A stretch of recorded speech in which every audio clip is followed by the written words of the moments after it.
looks like I'm the only one today. I don't think Heather's going to be on the bus today. She had some kind of school activity. So, I don't really have anybody to talk to. I'm just waiting. So, excuse me, bus driver, can I tell you my story? Oh, okay, thank you. All right, so, last week, on the first day of school, my friend Heather got on early with me, and I was, well, wait a minute. She taught me that I need to say a prayer. Like every day when you get on the school bus is a good time to say a prayer. So I'm going to say a prayer first. Dear God, thank you for school and teachers and everyone who helps keep me safe and get me to school and takes care of all the kids. Help me remember to always put you first and that you're always there for all of us. Amen. All right, so I've been thinking a lot about something that my friend Heather told me about last week on the first day on the school bus. Because on that day, I was excited, and so I was sharing all of the things that I had done this summer. I was sharing about my new shirt. I was talking about all the good things that were happening to me, and it kind of sounded like I was bragging. And I didn't mean to, but it made her feel bad. And so I really have been thinking about that a lot because she also told me a Bible story. So I've spent the last week learning more about the Bible story that she told me about last week. So you weren't listening. I think you were driving and getting ready to pick up other kids. But she introduced me to someone in the Bible named Joseph. And I want to tell you a little bit. So this is actually in the book of Genesis. And Joseph was this 17-year-old kid who had lots of brothers. But he was having these dreams that said he was going to someday be in charge of not only his brothers, but a whole bunch of people. And he was telling them and that they were going to bow down to him. And it started to sound like bragging.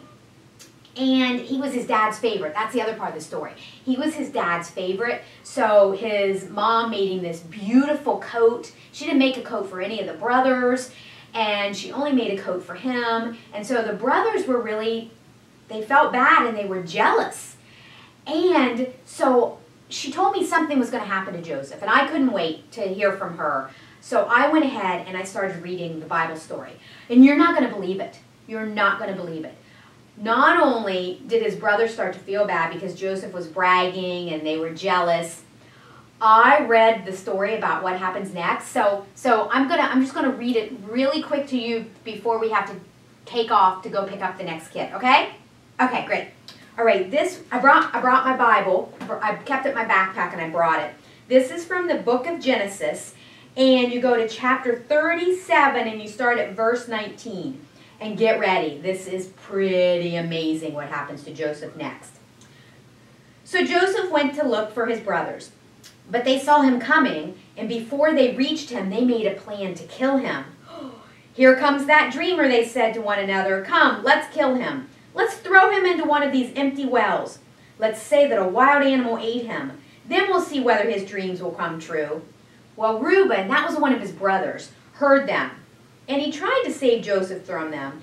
Then he said, let's not kill him. Let's not hurt him. Just throw him into this empty well in the desert, but don't harm him. Reuben said that to save Joseph from them, because he knew Joseph was his dad. He knew Joseph would be really sad. He was hoping he could take him back to his father, Joseph, so he wouldn't be so sad. When Joseph came to his brothers, he was here comes Joseph in his beautiful robe. They took it away from him, and they threw him into the well. The well was empty, and there wasn't any water in it.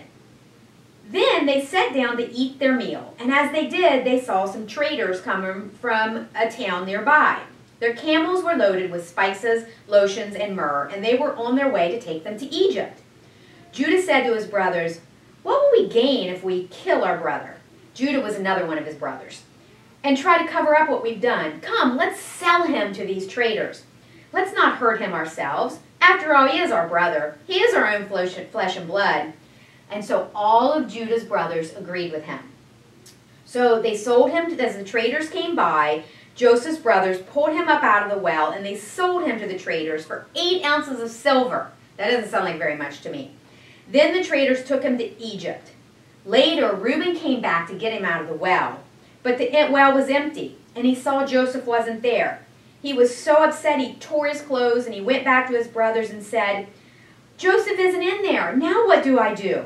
Then they got Joseph's beautiful robe, and they killed a goat and dipped the robe in the blood. And they took it back to their father, and they said, "We found this. Take a look at it. See, it is Joseph's robe." Oh my goodness. So, that is amazing. That's from the book of Genesis. So, they got so mad at Joseph. At first they were going to kill him. And then Reuben said, "No, don't do that. Don't do that. Just put him in this well." And then Reuben went home, and he thought he was going to be able to get Joseph out of the well. So he was trying to save Joseph, but then they sold Joseph anyway, and so Reuben didn't know what to do, and he kind of tried to save Joseph, but he said throw him in a well. So I want to talk a little bit. So I got thinking a lot about Reuben. How many times have I been like Reuben, where I've seen somebody doing the wrong thing, or somebody getting ready to do the wrong thing? So I thought about that. What should I do when I see somebody getting ready to do the wrong thing, or somebody getting ready to hurt someone? Reuben was kind of afraid to stand up to his brothers, so he convinced them to just throw Joseph into a well instead, but that didn't work either. So it's really important that when we see somebody doing the wrong thing, or somebody getting hurt, that we go find someone to help, and that we do the right thing. Because that's what we're taught to do. That's what Jesus taught us to do, was to do the right thing. But it's really hard sometimes. It's really hard, and Reuben found it really hard, just like I find it really hard sometimes. So, wow. But I'm going to stop right here because we've got other bus rides, and I want to tell you more of the story, because guess what? That's just the beginning. So we met Joseph, who was his dad's favorite, who had dreams because he was chosen by God to have these dreams, and he knew he was going to be in charge of his brothers and a whole bunch of people. And his mom made him a coat because he was special, and his brothers were so jealous and so angry that they were going to kill him. But Reuben talked them into just throwing him into a well, but they sold him. Wow, so next you're going to learn what that means. But when I get off this bus, I'm going to remember to try to do the right thing, to try to love each other, not ever do mean things just because I'm angry or jealous with someone. And I think if I pray every day, that's going to help give me the strength that I need and the courage that I need. So, I know that we have to go. It's time to pick up more kids. But what an amazing story. And I can't wait for Heather to come back on the bus tomorrow so I can tell her what I've learned about Joseph. And I hope I can get some of my other friends to learn more about how we're taught to act and what we're taught to do. So, okay, well, I'll just sit and be quiet now. Thanks for listening. Okay.